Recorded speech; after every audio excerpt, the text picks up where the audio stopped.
Today on DNVR Buffs Live, we got a new commit, Carson Crawford, a 3-star gem.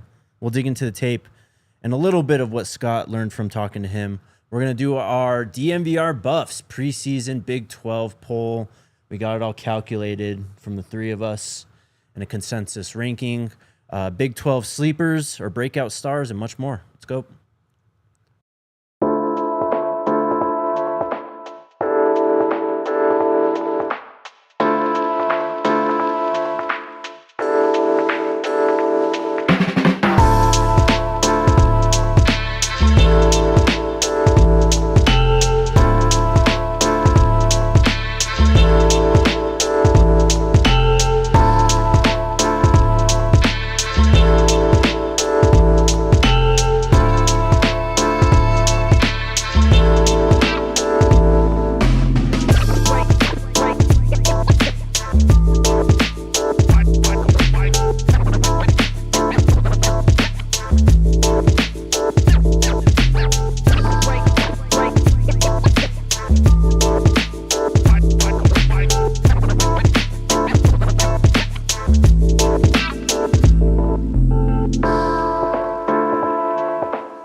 Buff Nation Squad coming to you live from the Toyota Lounge, driven by your Front Range Toyota stores. It's DNVR Buffs Live, back in the homeland, Denver, Colorado, at the DNVR bar.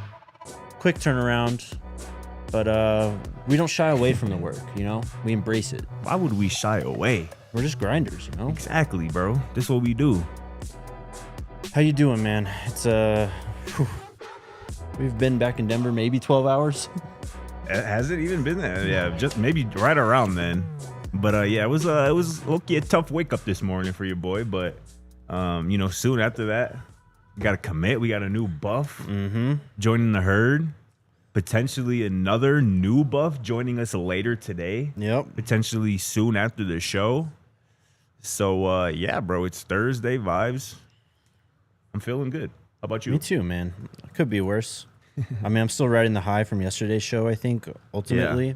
That was fire, wasn't it? It was fire. A lot of people were saying, too, in the comments, like, yeah, that was an all-timer, low-key. They know. It was, for sure. Let us know, what was your favorite piece of content in the comments. You can do it in the chat, but in the post-show comments, let us know what your favorite piece of content was from Big 12 Media Day.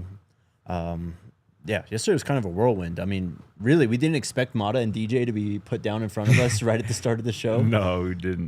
The plan was actually to have their interviews played today, right? Kind of give them a whole day, but they were just ready to go right then and there. So Absolutely. We made it happen. So yesterday's show just completely packed. A banger, dude. Tons of fun. Where's RK? RK is moving today. He is he's out of office. You won't see him till next week. All right. So we will do Big 12 Breakout Stars. This came out while we were at Big 12 Media Day. It's from 247. And then we'll do our preseason poll. The Big 12 doesn't want to have any fun with this, so we decided we're going to do it ourselves. And you know, we didn't talk about this yesterday, but about that and about the Big 12 deciding, the Big 12 coaches and the athletic directors deciding not to do the preseason Big 12 poll. Brett Yormark, the Big 12 commissioner, kind of commented on that the first day of media days on Tuesday, and he basically was like, Arizona State was disadvantaged by that, right? And a lot of people were like, what the hell do you mean? And even I think when I first heard it, I was like, what does he even mean by that? And I think what he was trying to say was that the preconceived notions of them being voted the worst team in the Big 12 might have potentially hurt them when it came to college football playoff time. And obviously they made the college football playoff by default, pretty much by winning the damn conference. But I think potentially in the committee's eyes, where seeding is so important, right?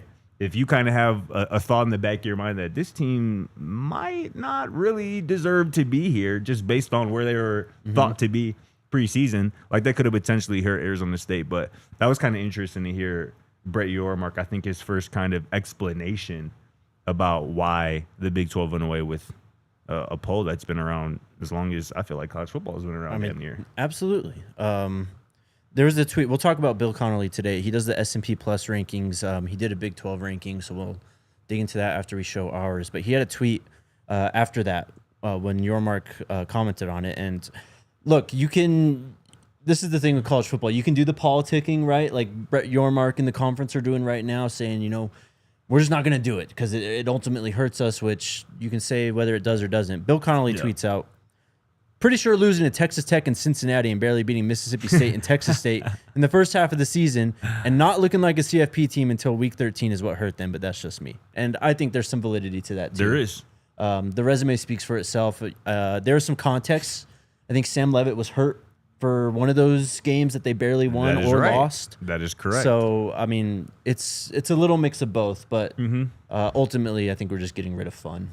So, well, good. We're still going to have it. That's really all that matters. All right, Carson Crawford committed to Colorado earlier this morning. He was committed to Texas State up until last month. Decommits after his Colorado visit, an official visit, by the way. He is a high-ranked 3-star, man. His ranking, I think, has moved up since I just saw it this morning. I had him as the 735th overall player. 247 now has him 693rd overall, and the 52nd ranked linebacker. I think he was the 55th ranked linebacker this morning. Listed at 6'3", 215 pounds from Carthage High School in Carthage, Texas. We're going to put on the tape. Box had a tweet today. Coach Box. Yeah, he did. Obviously, they're not allowed to, directly comment on recruits, but Carson Crawford commits. He puts out the tweet, watch the tape. So that's what we're going to do. Love that. If you could pull it up, Alyssa. Carson Crawford's huddle tape from his junior season at Carthage. Ball player, man. Playing in the 4A level out there at Texas. Carthage, of course, has KJ Edwards, running back on the roster as well. It's a very talented team. And you're going to see when we put on the tape here that Carson Crawford's a versatile player. Even has a little bit of dual threat ability. Yeah. I mean, he's played on both sides of the ball. But in terms of what he brings to the table as a defensive player, this is a relentless, high motor, just energetic, plays with his hair on fire type of player, full speed constantly. And to me, it's like a little bit of a shift. We talk about Colby Johnson too, right? Yeah. And that was kind of his profile as well. They're clearly getting more athletic at the position with these recruits. Yes. Rodney Colton still in the fold as well. I think he's coming up this weekend. Saturday commitment. Saturday. Draylen's from Silsby. And so here's the tape. You can see the stats there. 91 tackles, 22 TFLs, 9.5 sacks as a junior. On a state championship team, a 4A juggernaut. Help Carthage go 15-1. You see it right here. Coming off the edge. And that's part of the versatility, too. He's obviously an inside linebacker, but can play off the edge. Played some nickel for Carthage. Played even some corner. So you talk about that versatility. Like, he has the speed plus the power plus the athleticism to play out in space, make plays on the football. And, when he gets the ball in his hand, he's pretty much a runner because he has a running back kind of tight end kind of background. This is just a pure athlete, dude. Somebody who says that he just describes his game as like, I play angry. I play fast. You can see that. I play aggressive, he told me today. I talked to Carson Crawford. Go check out my interview with him on thednvr.com for the diehards. But he talked about running through somebody's face. That's what he loves to do. And, yeah, you can see it here. Here he is on the edge, bending that corner, the speed. Watch this. He's on offense. Is this KJ Edwards getting the ball? Yeah. Oh my. Yeah. Oh my. Is that him? I think it has to be, bro. Because Lord. It has to be. But this is a smart football player. Plays super fast. Colorado got faster at the linebacker position with this commitment. Obviously a bit of a youth movement at that position too. Coach Hart's been trying, the last few cycles to get these young guys in. They had the 23 guys, obviously coming from the 22 class that were already committed to Colorado. I think all those guys ended up transferring out. So now they have another youth movement going on at the position. Colby Johnson now, Carson Crawford. We'll see what Rodney Colton decides on Saturday. Look at this man. Just a football monster. Player. Yes. A monster. You mentioned earlier 9 sacks last season. That's something, one of his favorite parts of his game, aside from the versatility that he thinks is one of his best attributes. But, he goes, at Colorado, it's a lot of downhill and getting to the quarterback. So that's kind of my favorite spot, getting sacks is what I enjoy, and he clearly has a knack for that. I think he had 21 pressures last year. Yeah, man. 21 quarterback pressures, like 17 quarterback hits. It's, like you mentioned, this is the second already linebacker recruit in this 2026 class, and like Colby Johnson did, Carson Crawford was very complimentary of linebackers coach Andre Hart. He goes, Coach Hart is a great guy, and we talk daily. He goes, it's not always ball talk because we talk about life. He's really going to help me in the future. When it's time to go to work, we're going to go to work. And here's my favorite quote, I think. He goes, that's what I really like about Colorado. They're going to produce ball players. If you're not a ball player, you don't go to Colorado. And if you watch this man's tape for just a few plays, maybe the first two words, that are going to pop into your mind are ball player. I mean, look at him making a play on the football right there out in space, flipping the hips, making plays in pass coverage. Carson Crawford is a very appropriately, like the thumbnail says, a hidden gem.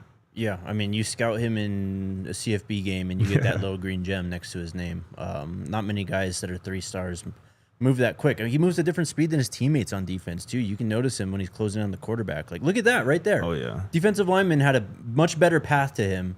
Carson Crawford on the edge, though, closes the space way more quickly, fighting through blocks. And let Julian Lewis tell you, like I asked him the other day, Texas got the best high school football. He did say that. And this is a Texas high school state champion right here. And you know another thing, too, this kind of recruitment reminds me a little bit of another Texas high school recruit that landed at Colorado. And that's Quentin Gibson. And it reminds me of Quentin Gibson, Q46's recruitment from this standpoint. When Carson Crawford took the field for the state tournament in December, guess how many offers he had? 6? 0. Wow. He had 0 offers as of December. And obviously he goes on, helps lead Carthage to a 15-win season, wins the state championship, racks up 90-plus tackles, 22 tackles for loss, 9 sacks.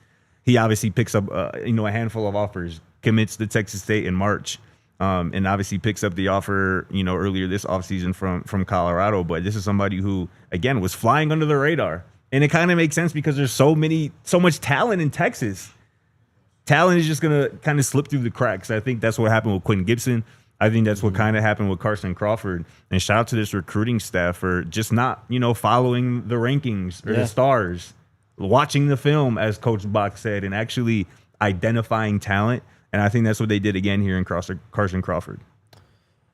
We got to move on, but there's more to talk about with this. Maybe a little mini pod tomorrow. I'd be about down. The recruiting class. I'd be down. Up to 7 now, bro. Exactly. Could be at 8 today. There's some things I want to say. DeMonte Timms is, yes, he should be choosing his next school later this afternoon as well. 2:30 local time, 4:30 Eastern time. He's deciding between Colorado, Georgia, and Louisville. Like I said last week, feel pretty good about the Buffs' chance of landing DeMonte Timms, a 3-star safety. Again, another guy who has the potential to be a 4-star by the time he enrolls at Colorado. Most definitely. So, we'll get into more recruiting tomorrow on a little extra piece of content as well. But let's take our first break, and then we'll get into our Big 12 preseason poll.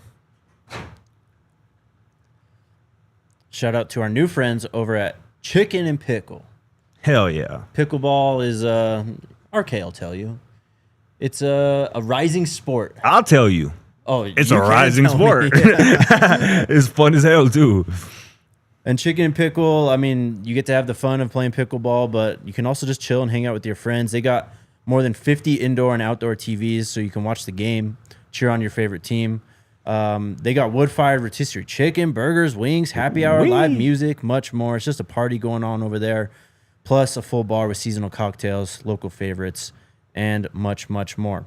So hit them up. They're out there in Thornton. Chicken and Pickle offers great food, cold drinks, and a lot of fun on their indoor and outdoor pickleball courts and game yard. Family-friendly fun awaits. Visit chickenpickle.com to plan your visit today.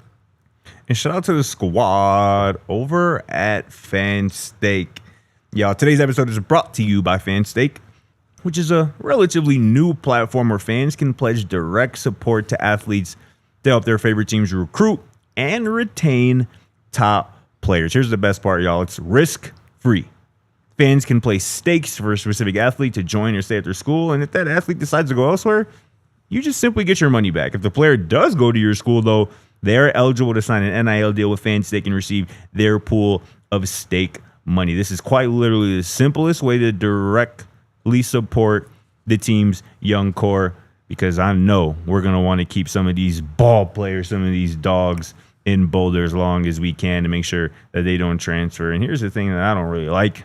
Colorado is currently the 5th most popular fan base on FanStake. Bump those numbers up. We got to climb those rankings. FanStake is currently offering new fans a free $25 credit. Don't even got to put in a credit card. No strings attached. And I'm encouraging everyone to join me in staking Quentin Gibson, somebody whose name came up a lot of times this week down there in Frisco, Texas, for Big 12 Media Days for a true freshman. So click the link in our description, scan the QR code, or just head to fanstake.com and use promo code DNVR to help keep Quentin Gibson in Boulder with the Buffs. Shout out to FanStake. Shout out to Chicken Pickle. Shout out to FanStake. So let's go into the process a bit here for our preseason poll. We were thinking about just like doing it live and just having the debates all out there. We're going to miss a third of the debate, obviously, with our K-Gon, but yeah, we did a traditional polling system. We ranked individually 1 through 16, and then we assigned point totals. 1 point for last place, 16 points for first place. Yes, sir. Totaled it all up, averaged it all out, and that's how we ended up on these rankings. There are a few ties, so we can get into a little bit of a debate there. Yeah. You ready, Alyssa? Give me 2 seconds. Okay. Again, so this is all of our stuff. You, RK, myself, our kind of composite rankings, if you will, for how we think the Big 12 is going to shake out. So again, just to be clear, for you, when you're thinking about this, you're thinking about how you think the Big 12 is going to look at season's end, correct? Projecting the final Big 12 standings ahead of the Big 12 title game. Gotcha. Yep, same here. And it's I think we noticed too as we were doing the math, like there's like a clear top 8, right? It sounded like there is a tier break. Yeah, a very clear tier break. It's a separation of like 11 points, which is a lot. Big margin. We'll tell you the points as we go through as well. Yeah.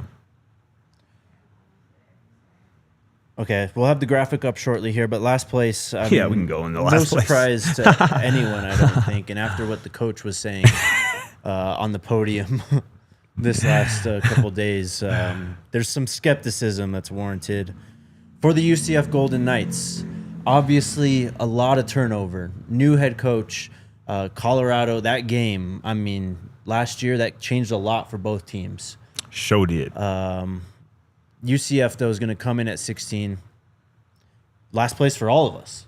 Last place for all three of us. That was one of the probably 2 or maybe even 3 times where we were all in agreement on a team's placement there. But, yeah, I think UCF is a very good bet to be the worst team in the conference this year. Next, we have West Virginia, similar to UCF. Very similar, actually. A coach returning to where they really kind of put their name on the map in Rich Rodriguez, just like Scott Frost did at UCF.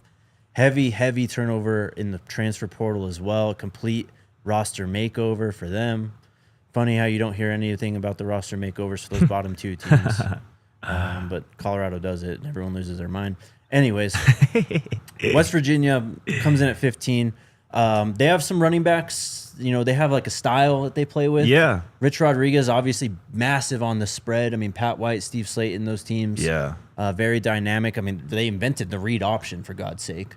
So there's I think there's some reason for optimism. I had them higher. I had them 13th. Okay. I just think I like the coach. I mean, Rich Rodriguez was successful at Jacksonville State. And we kind of commented, listening to him talk yesterday. Really impressive. Yeah. To me, at least, Rich Rod was. And I think he's back in a place where I think he feels comfortable. I think he's back in a place where he feels insulated and I think supported by the athletic department there at West Virginia. But, yeah, like you mentioned, 50-plus, new players on this team here. His first year back at West Virginia after a couple really good seasons at Jacksonville State. I really do like their running back, Jaheim White. He got my vote for preseason All Big 12. Ran for 845 yards, 7 touchdowns last year, almost 6 yards a carry. But outside of Jaheim White, really don't think West Virginia has much going for them, particularly at the quarterback spot. So I actually did have them at 15 on my poll as well, and that's where they are on the DNVR poll. Let me grab RK's here. So he had West Virginia 14th. Next is Arizona. This is an interesting one. What's up, Chico? Oh, now. This is an interesting team because, one of the conversation or topics to come out of Media Day is what Brett Yormark said about the quarterbacks, right? And we've kind of started to talk about it. Maybe it reminds us a little bit of the 2023 Pac-12 with how strong, maybe not how strong they were, but just top to bottom. It's not an easy out in terms of quarterbacks. Like, if you don't have a quarterback, you're going to struggle. Arizona does have a quarterback in Noah Fifita. They did kind of rebuild that receiving core. They do have some players out there. But other than that, man, they've lost so much the last couple of years. They've lost captains. They've lost impact players on defense. They've lost offensive linemen to the NFL draft. Haven't really been able to replace that level of talent. So Arizona comes in at 14. I had them ranked 14 myself. RK had them 15. Who is Oklahoma State tied with at 13?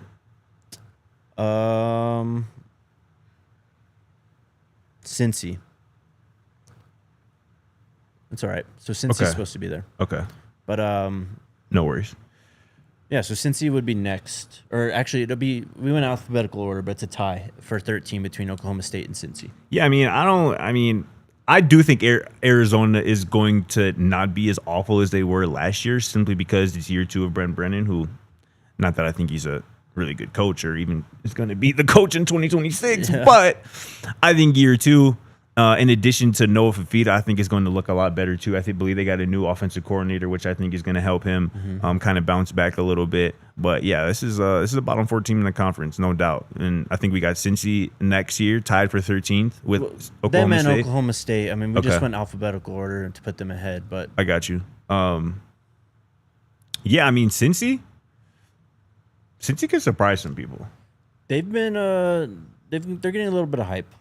I like Brennan Sorsby. I don't look at him as like the top 4 quarterback in the conference, but I think he's a veteran guy who can win you games. Like, he's not going to lose you games. I don't think Brennan Sorsby is.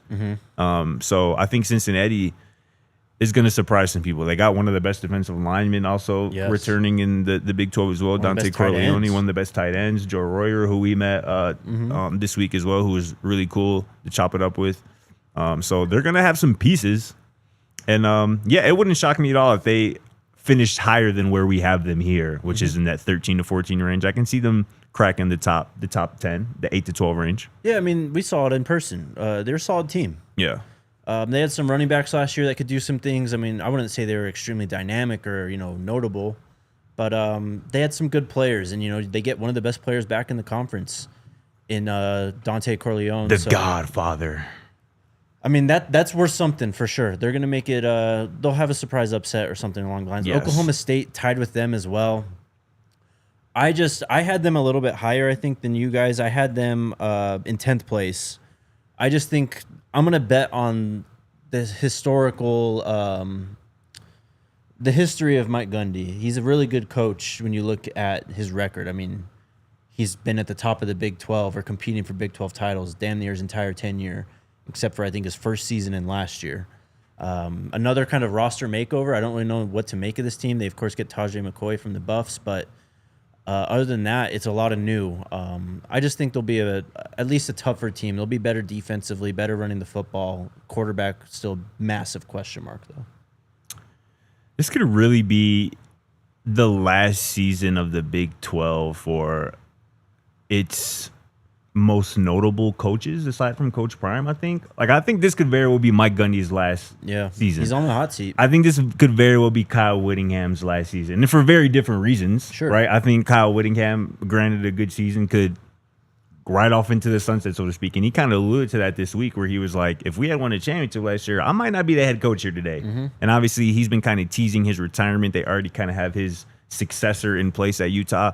And that's just kind of where I'm at with Oklahoma State. Gundy is a legend in this conference in particular. But you gotta have horses in the stable. You gotta have players, and I really don't think Oklahoma State does, at least to compete really in this conference. So I actually had them 14th, only ahead of West Virginia in UCF. So I'm not expecting more than 4 wins rather, from Oklahoma State this season. And if they surpass that and get the bowl eligibility, I think that would be kind of impressive, honestly. Yeah.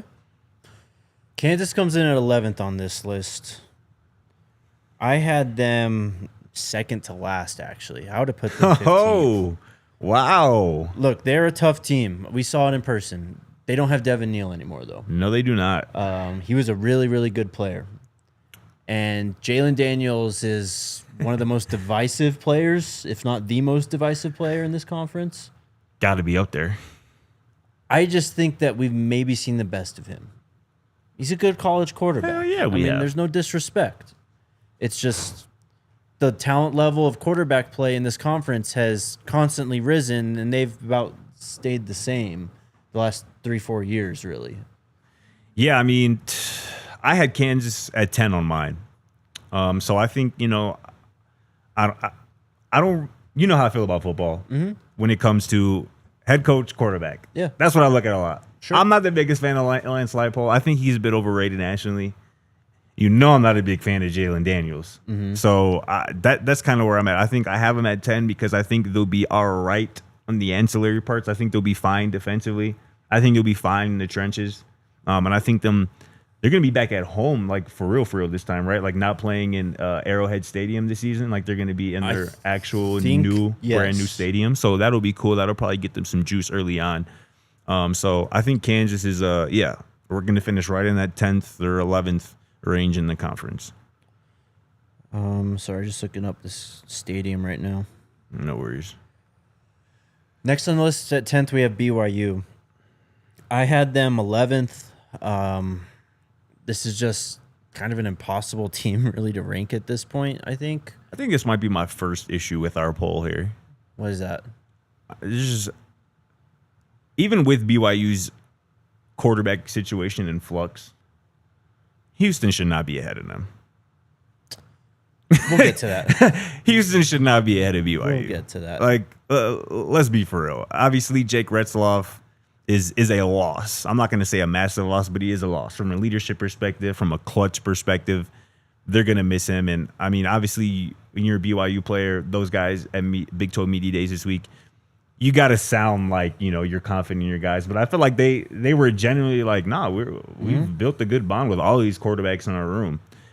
So I think, and this might, I don't know, it could rally them, but it could also backfire. And I think I mentioned this could have a similar effect that Utah had last year when they lost Cam Rising. And the bottom just fell out on them. So I can see really both ways, but I think the coach at BYU is too good, Kalani Sitake, and I think they just have too good of a foundation laid down to fall below 10th really in this conference, or even fall below a team like Houston that I just don't really think has a ton of talent on its roster. I mean, everything you said is fair. But it's just this team, I mean, they won a lot of close games last year, man. They beat SMU by 3. They were a tough team, obviously. They beat Baylor by a touchdown. They beat Oklahoma State by 3. They beat Utah by 1 point. They lost to Kansas by 4 points, lost to ASU by 5 points. 12-point win over Houston to end the year. I just think without that quarterback, without having that leader, though, it's just going to make things a lot harder. Again, the conference just got better at quarterback year over year. I expect a lot of those guys at the top, Sawyer Robertson at Baylor, Devin Dampierre, just to outplay whatever BYU has at quarterback. And I think that's going to result in quite a few losses that they should have had maybe last year. Yeah, I mean, I had him 12th. You had him, I think, 9th. Yeah, you had him 9th. RK had him 10th. He had him 11th. So kind of right in that 9 to 12 range. It's not a big discrepancy, but I just think I'd be willing to put a large amount of money on the fact that BYU finishes with more wins this season than Houston. That's just how I feel about that. Okay, those two teams. Next is Houston. And look, the reason why they're so high up, I put them 9th. Right. I think, and look, and this is my thing. The Big 12 is so tightly contested, and yes, it is. there's just going to be a team like this who was not great last year who ends up winning 8 games all of a sudden or something. And like, you know what I mean? Like, I do think that. I just don't think that's going to be Houston. But so here's why I picked Houston, though, because I just like Willie Fritz. I like what he's done with this team. I think they played with a lot more fire last year than they did the year before, just from that kind of culture shift of him being the head coach. Yeah. I think they're just going to get better over time. They were really a tough out. We mentioned that BYU game. That was obviously something we were very invested in. They just didn't really have anything in the passing game. Zayon Chris was doing some things, as a runner at times, but turnovers and just like fine stuff is why they lost that game and why they lost a handful of games, I think. I mean, it did get ugly at times for them last year. It's just, I think that those margins will be closer for them this next season, and they'll just be a better team, and that could result in 3 to 4 more wins potentially. Here's my thing about Houston. I'm looking at their schedule now. Find me the wins, bro. I'm gonna spot them 2-0 to start the season. Wins over Stephen F. Austin and Rice. Okay. I'm assuming you don't have them beating Colorado. No, they can beat Oregon State. Okay, so all right, that puts them at what, 3-1. You got them over Tech? No, but like, see, here's the thing. It's like they played good teams tough last year, and I think they can close those margins and pull off one of these. I mean, we'll go down through it all, but like Tech, Arizona State, TCU, Baylor, like I don't think you can just walk into that Houston game and automatically, oh man, if we just play our game, it's going to be a W. Like Houston's going to bring some stuff to the table, I think. I think this team's ceiling is bowl eligibility. That's where I'm at with it. I think they can beat Oklahoma State. I think they can beat Arizona. I think they can beat West Virginia. I think they can beat UCF. Like that comes out to around 7 wins. But they're not going to get all of those. They're not going to get all of those in terms of this Oklahoma State, West Virginia, UCF. Because on paper, you would be like, you would give them those, but they're not going to get all 3 of those. But I still think they'll win one of these upsets. Like they're like that. I feel strong about 7 is the absolute ceiling. Okay. 7 wins is the absolute ceiling. 7 wins would put them around 9th place. We'll see. It's going to be one of the most fascinating watches, I think, this season. I mean, it's clearly Houston. The team we're the most divided on Yeah. when it comes to the Big 12 this year. I think that's right. This is the divide, though. So as we tallied it all up, Houston in 9th place comes out to 19 points. But in 8th place, TCU ends up with 30 points. So an 11-point gap. And we're just entering this territory from here on out. I think any of these teams can win the conference. 100% agree. 1 through 8 on your screen right there. All those teams, it wouldn't shock me one bit if they were playing in the Big 12 championship game. Yeah. I mean, we're here at TCU. Talked about it on Monday. Josh Hoover, TCU quarterback, was my pick for preseason All Big 12 quarterback. Shedeur Sanders was pretty much the only quarterback more productive in the Big 12 than Josh Hoover last year in terms of completion percentage, pass attempts, passing yards. I think he was top 5, top 4 in the conference in passing touchdowns. He is going to be counted on quite a bit, Josh Hoover is, to keep this offense afloat and keep it explosive. We saw their top expected receiver, Eric McAllister, at Big 12 Media Days. He looked the part, didn't he, bro? Mm-hmm, yeah. He also got my vote for all Big 12 preseason receiver. He's going to be a problem. And Sonny Dykes, he's a good coach. He's a really good football coach. Mm-hmm. And I think they've done well in the portal this offseason as well. Yep. So I think TCU might surprise some people, and I think that Colorado game might be one of the top 3 or maybe even 2 games that I'm most looking forward to seeing and watching and being there for. Totally. And I think that, Colorado, given what happened in 2023, I think they go into that game, that same like atmosphere, that same stadium with a little extra because of what they remember they did 2 years ago, Yeah, no doubt. All right, we got to take a break, and then we'll do the other half of the poll here. Shout out to our friends over at First Bank. If you're looking for banking that plays at your pace, whether you're tailgating, grabbing halftime snacks, or catching the game from the couch, First Bank is in your corner.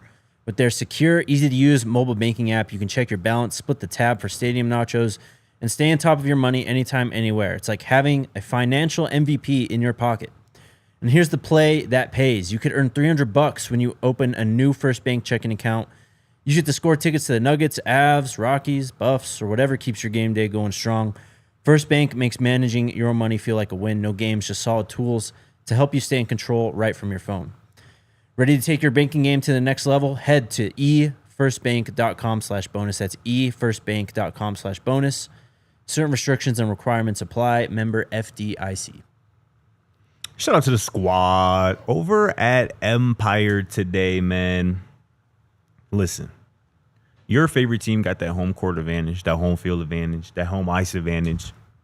Don't you want that in your crib? You can have it in your home. And Empire today are the people who can get that done for you. Why? Because they're flooring experts. They are dedicated flooring professionals who focus on flooring every single day. Don't waste your time at those big box stores where you wander endless aisles endlessly, and then somehow you're hauling all these materials home. You got to do it all yourself. Now you got a whole DIY project ahead of you. Don't go through that. Hit up our friends over at Empire today, because they live and breathe flooring, and they will be with you every step of the way, because it's a whole different ball game at Empire today. You get clear, you get upfront and all-inclusive pricing. Plus, you can schedule installation as soon as the next day, because I know you don't like to wait, because neither do I. So schedule a free in-home estimate today, because some things are just better at home. DNVR listeners can receive a $350 discount when using promo code DNVR. You heard that right. $350 discount with code DNVR. Restrictions apply. Visit Empire today /DNVR for full details. All right, breaking down the top half of our preseason Big 12 poll. Just talked about TCU. Yeah, I mean, it's a kind of established program, right? Sonny Dykes has done a great job in recruiting. They got one of the best quarterbacks. They got skill players. They're going to throw the football around a lot. They're going to rack up a lot of yardage. They're going to rack up a lot of points as well. Can their defense kind of match that energy, though, and end up that's going to be the question, carrying them? And I think that was, again, part of my reason why I voted Josh Hoover, because I'm like, he's going to be in a lot of shootouts, I think. And, again, he's going to be in a lot of 40 to 50-point games. Yeah. And I think he's capable of keeping the offensive flow. But, yeah, it's going to come down to how good they are defensively. That's going to determine, I think, their ceiling as a team. We got another tie at 7. This is just alphabetical order again, so Iowa State would be 6th over Texas Tech. I think this is a very appropriate tie, too, between these two teams. I agree. Tech obviously has a ton of hype. The most expensive, I think I saw a story today where, the best roster money can buy is what Texas Tech has. They dropped the bag for that roster after, I believe, an 8-5 season last year. Baron Morton returns. They lose their starting running back. They return the preseason Big 12 Defensive Player of the Year, Jacob Rodriguez, who led the conference in tackles last year. The defense is going to be really good. David Bailey off the edge. I just saw a tweet that he is the highest graded returning edge rusher in the Big 12. 7.5 sacks last year at Stanford. They also got Lee Hunter, big fella, who was a baller at UCF the last couple of years. He's now in Texas Tech on the defensive line. So Tech's defense is going to be good. But it's going to be on Baron Morton to keep that offense afloat. He's got to stay healthy, too. Yes, that's a good point. So we'll see. It's a lot of pressure on Joey McGuire and that team this year. We'll see how they respond to that. I mean, without a doubt, they're one of the most talented teams in the conference. It's just, again, it's the quarterback for me. I just trust a handful of other guys in this conference over Baron Morton. No Taj Brooks either. I'm sure they got a crazy running back in the portal. So we'll see. It's just a lot of we'll see. They could absolutely win this entire thing. Would you rather have Rocco Becht or Baron Morton? I think I'd rather have Rocco, because I put Iowa State over Texas Tech in my poll. I had Iowa State at 5th, Texas Tech at 7th. Yeah, see, that's why I said it's a perfect. I had Tech at 7, Iowa State at 8. Yeah. So 7, 8. I think this is right where they belong. And then Iowa State, obviously, another really good head coach, Matt Campbell, returning their quarterback, losing some receivers. They did add a really nice receiver in Chase Sewell. They return, I believe, a really good running back as well, Carson Hansen. I think he's going to be a 1,000-yard rusher this year. He was one of my honorable mentions for preseason all Big 12 at the running back spot. They actually had a nice little 1-2 punch at running back as well. I think it's going to be about defensively, but typically under Matt Campbell teams, defense isn't usually a problem for them. So Iowa State's going to be in the mix all season long. They lose their top 2 wide receivers. Chase Sewell, former Buff, is going to be in the fold, though, for them this year. So they will have some firepower on the outside again. I think they're going to be pretty balanced offensively. Rocco can kind of make it happen through the air and with his legs as well. And as you mentioned, defensively, this is one of the most consistent and best teams in the conference when it comes to just year in, year out. You know what you're going to get. Do they play this year? I hope so. Each other? Yeah, Tech and Iowa State. I hope a lot of these teams in this upper tier 1 through 8 play each other, because that'll help out a lot and maybe allow us to avoid a situation like we saw last year, where it's a 4-place tie going into the final week. But and they don't play each other.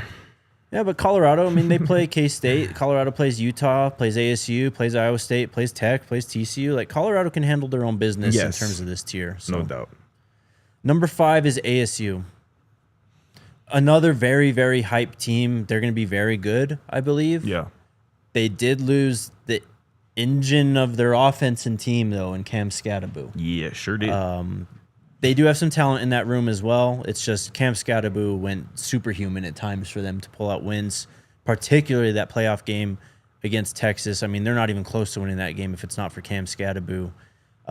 Jordan Tyson, one of the best receivers in the conference. CJ Fight. Made preseason all Big 12. Yeah, defensive lineman. Defensive line. Xavier Alford, also safety. Preseason, all Big 12 in the defense. Their secondary is going to be nasty again. Yeah. And up front, defensive line, they're going to be good.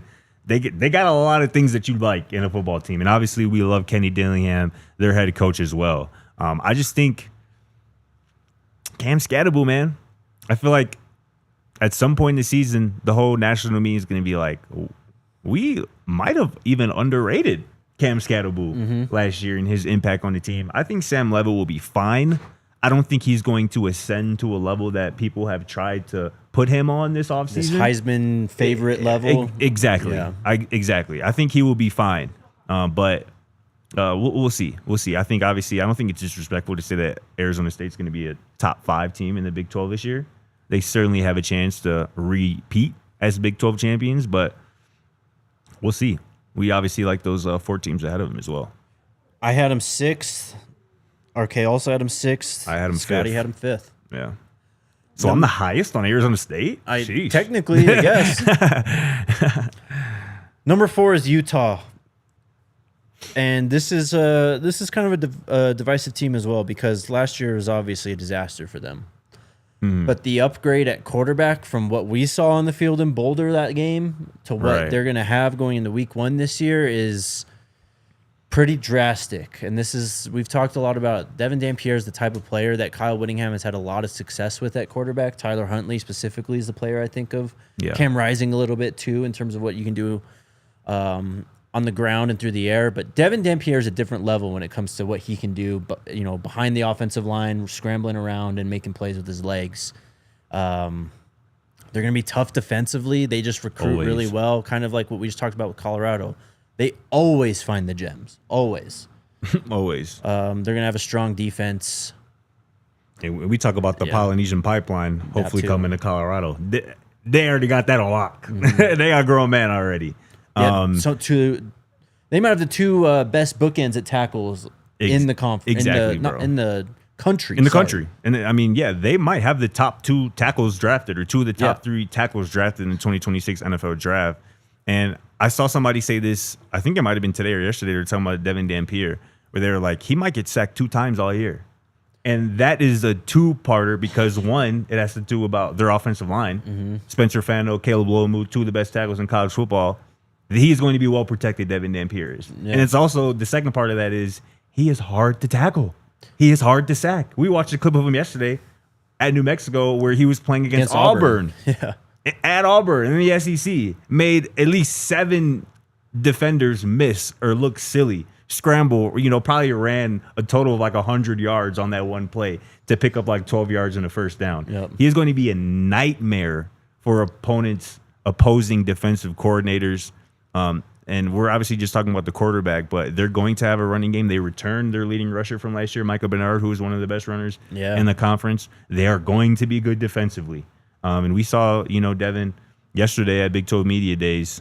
He looks like he's even He's more bulked bulked up Definitely. than what we saw in New Mexico. He came over with his offensive coordinator from New Mexico, so I don't think there's going to be much of a learning curve for him to have to go through. And I think the fact that they already had him at media days proves that he got there at Salt Lake City and proved that he's a leader of that team already. No doubt, man. So Utah is going to be a good football team this year, and they're also going to have a really tough home field advantage going up there to Salt Lake State. Always is.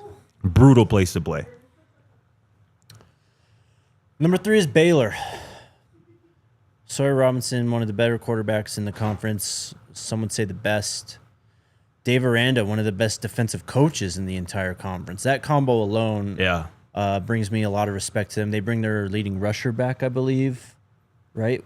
What's his name? Baylor? Yeah. Yes, they do. He also got my vote for all preseason, all Big 12 running back. Bryson Washington. He's actually the Big 12's only returning running back who ran for 1,000 yards last year. There you go. 1,028 yards, 12 touchdowns. He was a freshman All-American. They also, again, have a pretty solid 1-2 punch at running back. Another good guy behind him. I can't think of his name right now. Mm-hmm. Talent at receiver. Talented, obviously, at quarterback. You mentioned Dave Aranda's kind of defensive background. Yep. The defense is going to be solid. And this is going to be a solid team because of it. So I think I had Baylor. Yeah, I had Baylor 3. Where we have them there on your screen. So I had Baylor 4th. So RK had them. He had Baylor 3rd. should be a good team. They'll be in the mix all season long. Number 2 is Colorado. RK had Colorado 2nd. Scott had Colorado 4th. I had them 3rd. And it just kind of shows the parity of this conference too. I mean, that averages out to 2nd place just in terms of, where everyone else was ranked individually in this cluster. Because it does get really tight. I mean, we talked about that divide between TCU and Houston in terms of total points. Yeah. What are the points there? So, Colorado. They had like 42, something like that. Hold 40? on, let me find the right place so I've got this. So Colorado ended up with 42 points. Baylor had 41 points. Yeah. Utah had 39 points. So even then, that's even a bit of a divide in the top 4 from what we scored there. Arizona had 34 to Utah's 39. We'll get to K-State, obviously, but... Yeah, I mean, I think Colorado, we've talked... I think a little bit about Colorado this offseason. Yeah. I think they're going to have one of the best defensive lines in the conference. I think this offensive line has the potential to be one of the best in the conference. Mm-hmm. Jordan Seaton with Xavier Hill lined up next to him, with Zy Crisler on the other side of him at right guard. And that we're just talking about the trenches right now, right? We're not even talking about this receiving core that we think is going to be one of the best as well in the conference again. Defensively, team just led the conference in sacks last year. Yep. Would you be shocked if they did it again? Not at all. I wouldn't be. I love the addition to Taufeeq Byard. Preston Hodge is back. Preseason All Big 12 cornerback DJ McKinney is back. Robert Livingston is still this defensive coordinator. And they got 4 of their 5 first games, 4 of their first 5 games in friendly confines of Folsom Field. Colorado is going to be in the mix all season long. And I will say this too. I was thinking about this last night. Colorado has the best, and you might not put too much stock into this, but just hear me out a little bit. Colorado has the best backup quarterback in the Big 12. That is 100% facts. And you might be, who is that? Whoever you want it to be. It doesn't matter. Yeah. And if they have the best backup quarterback in the conference, that means that their starter, whoever that is, has to be pretty good to keep the best backup in the conference on the bench. Yep. So this is going to be a really good quarterback situation. Whoever it is, they're going to be well protected. They're going to have weapons to throw to, and they're going to have a defense to rely on. Mm-hmm. That's why I had them top 4 in the conference in my preseason poll, and why you see them the number 2 slot on your screen right now. All of that, but the question I asked Julian yesterday, this freshman class too. I mean, it gets pointed at because of the number of total guys, but a lot of these players I expect to contribute. Juju, of course, but London Merritt, Alex McPherson. We talk about Tajay McCoy, losing him. Mm-hmm. I'm not losing sleep because of those 2 guys. I don't know if we'll get any of them on the offensive line, but those receivers, Quentin Gibson, the hype is real at this point. 6. So stay tuned. The number 1 K-State, unanimous choice. Now that was surprising to me, and I'm gonna peel the curtain back a little bit. Oh God, I don't want to put my boy RK out there on Front Street, but I'm just gonna say he's come around a little bit. He has a little on bit, yes. Kansas State and their quarterback. And to be clear, you had Kansas State number 1 on your poll. Mm-hmm. RK had Kansas State number 1 on his poll, and I had it on mine. This is a good team. It's one of the best, most consistent programs in the Big 12 of the 2020s, really. Yeah, honestly. They handled the transition from Will Howard to Avery Johnson pretty seamlessly. Will Howard did go on to win a national title. Yes, he did. But Avery Johnson, he's growing up. He's growing up, and he got a lot of experience as a young kid. He was a baby last year, man. As a true sophomore, starting every game for them, helping them get to 9 wins. Mm-hmm. I mean, Chris Kleiman, right? Since he's been at Kansas State, well, you said since in the 2020s, right? Since 2021, K-State's been gone 8-5, 10-4, 9-4, 9-4. Yep. They'll be right in that range again this year, and I'm expecting they get to at least 10 wins again this year. Would you say they have the best, or I'll ask it this way: who do you think has the best backfield in the conference? Because I think K-State has a really strong argument. Utah's got a strong argument. Utah has a strong argument, no doubt. But K-State, their speed is just a different level, I think. It really is. Jace Brown is back, who had a big game against Colorado last year. They also returned arguably the best linebacker in the conference as well. Yep. Austin Romaine got my pick. He also was voted by the media preseason All Big 12. The highest graded by Pro Football Focus Power 4 linebacker in college football last year as a true sophomore. Mm-hmm. So this is like a young team too that is, ascending. So I like K-State a lot. They're going to get to 10 wins, and they'll be in Big 12 championship game conversation all year. Can you pull up the graphic one more time, Alyssa? Just for one last look, and then we'll recap it. Someone asked about Cincinnati. Cincinnati's supposed to be tied with Oklahoma State. So the order would be K-State from top to bottom. K-State, Colorado, Baylor, Utah, Arizona State, Iowa State, Texas Tech, TCU, Houston, BYU, Kansas, Cincinnati, Oklahoma State, Arizona, West Virginia, and UCF. That being said, Bill Connolly, he put out his Big 12 predictions. He factors in S&P Plus. We've talked about that metric a lot. Goes off a lot of returning production. So Colorado's not going to be favored in this.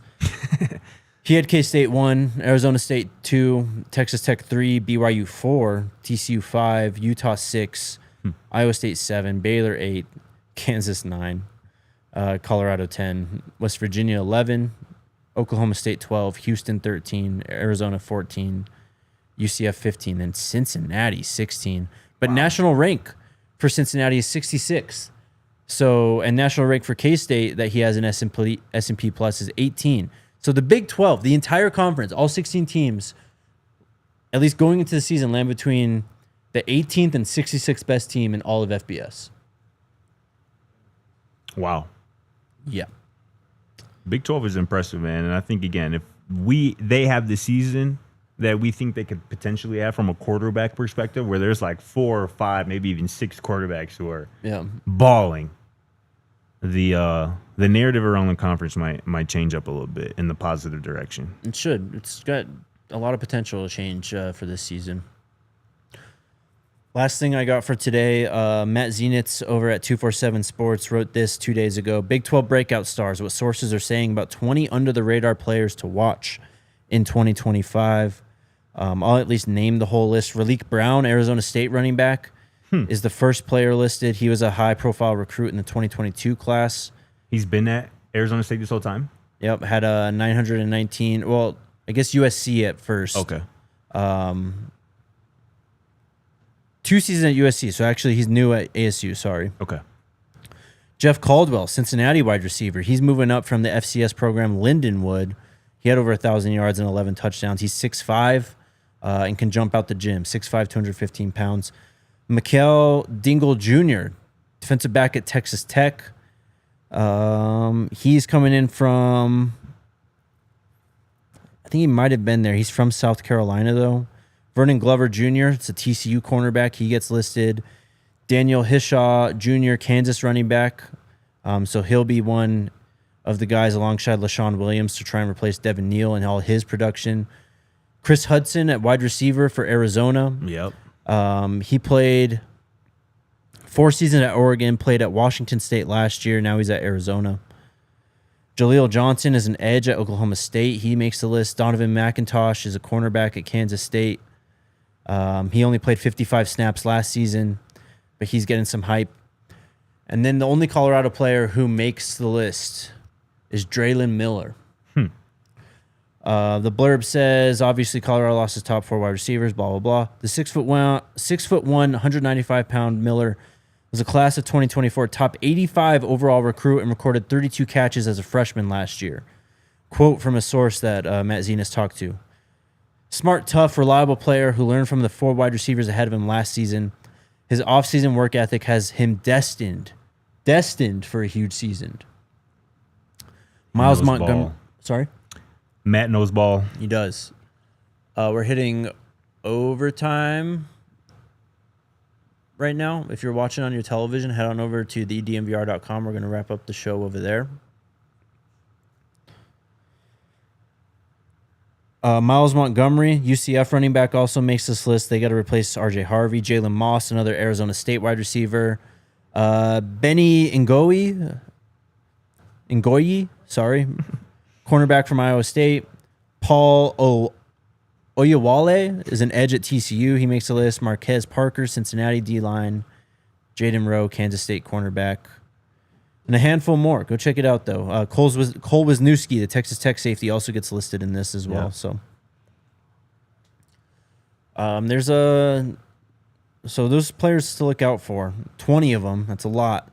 Not going to remember all those names, but this is a good article to kind of get a hold on potential breakout players in the Big 12 if you want to learn a little bit more about these rosters heading into the season. Do you have anything else? I don't think so. All right. Let's go to the chat. What's up, Chico? He asks, who do you both have as your running back leader at the end of the season? In terms of total production, if we factor in yards per carry, and touchdowns altogether, maybe even receptions too, I think you go to Kalen Taylor. Chico, I'm a track hog guy. I love me some Michael Welch. Really like Dallin Hayden as well, but I think DeKalen Taylor, a.k.a. Track Hawk, is just going to be a little different. And he might not, have the most rushing yards at the end of the season, but I think at the end of the season, people are going to look at him as the leader in the clubhouse, as the guy, the impact in the player. running back room, right? Shout out to Chico. Hell yeah. Go Bucks asks, who did Seton take with him to train with Trent Williams? I don't know personally. I think someone in the chat said Zai. Do you know? Nope. See, that's the other thing. When you this was a couple weeks ago, right? Was it? I don't know. I think I saw that video. It was the one where he looked Trent massive. Williams. Yes, it was Zai, and I believe Larry Johnson was there as well. I remember now. Yes. Yeah. Just some other general, I guess, takeaways from Big 12 Media Day, or just stuff relating to the team. Coach Prime did tell, I think, ESPN, or Rick George told Pete Thamel or something, he expects Coach Prime to be back with the team in a week or two. Yes. Coach Prime, I think, also said that to ESPN. So I'd expect Coach Prime to be in Boulder by the time that first meeting happens, if not before that. I mean, again, he looked good yesterday. Yeah, he did. He's still obviously working back a little bit. Oh, I had something. Okay, let me finish real quick. Sorry about that. No, you're good. I thought you were wrapping up. Sorry. You're good. Anyways, on his health, he said he wanted to talk to the team first, let them know first what the situation was. Then it sounds like we'll kind of get, announcement. Maybe he does it in a press conference or something, but he'll tell the public after he tells the team what he's been going through. So, yeah. Go ahead. This was from Kenny Dillingham yesterday, talking about recruiting college football, modern college football. He goes, to me, recruiting is dead. Retention is alive. He added, Kenny Dillingham did, it's not about recruiting. He goes, I don't care if we're ranked dead last in recruiting my entire career here. Who knows? It'd be like if the draft was for 1 year, then half of your draft picks leave. So it's all about retention now. It's my entire thing. And this is why Colorado is such a different school because, and someone commented on your commitment post, I think today, like Colorado goes after the players who want to be at Colorado. And again, we'll do more on this in depth tomorrow in the mini pod, I think, because there's a lot I want to say about this, but that's kind of the direction we're headed in is you got to focus on the players who truly want to be there. NIL, Yes. playing time, like all that stuff aside, they got to love your coaching staff, the players you have on the roster, the school, the location. When those are their primary factors and they commit to your school, you're just 100% more likely to keep them there, Right. develop them throughout their career, not have them enter the portal. So, yeah, there's a lot more on that particular I want to talk about too, because Jim Nagy said some things recently. He was the director of the Senior Bowl. He now is like director, I think, of player personnel or something at Oklahoma. And he was kind of speaking about that as well. So there's something more to dig in there. We'll have more on that tomorrow. And that's something, when we had our guy Reggie Calhoun Jr. on. Yes. Not too long. Guess what? He talked retention. That's the name of the game now. You can might be able to land somebody. Yeah. A high school recruit, a high profile high school recruit out of high school, but can you keep them? Can you retain them? Are they going to stay in your program long enough to actually be impactful on Saturdays? Yep. That's the most important thing. And I think that's kind of what I think this Colorado recruiting staff has realized. And it's a good point, that comment that was under my post, the one that you just mentioned. The players who really want to be at Colorado for the right reasons, those are the ones you want anyway. The ones who want to come to Colorado because they get in a bag, you don't want them. Yeah. And those are the ones that are likely to leave after a year anyway. Exactly. So we'll see. 7 commits at this point, potentially be 8 in about a half an hour. That's impressive, I think. Yeah. And I think that's a really good start because, again, they're not going to get their best recruits until the fall when games are being played, in my opinion. So, yeah, DeMonte Timms here in a bit. We'll talk about that tomorrow. And, again, another little extra piece of content to kind of digest the recent recruiting surge and all that. All right, we got to get out of here, chat. We'll be back tomorrow. Sure will. We'll see you then. Let's go Buffs. We all silly like the mayor.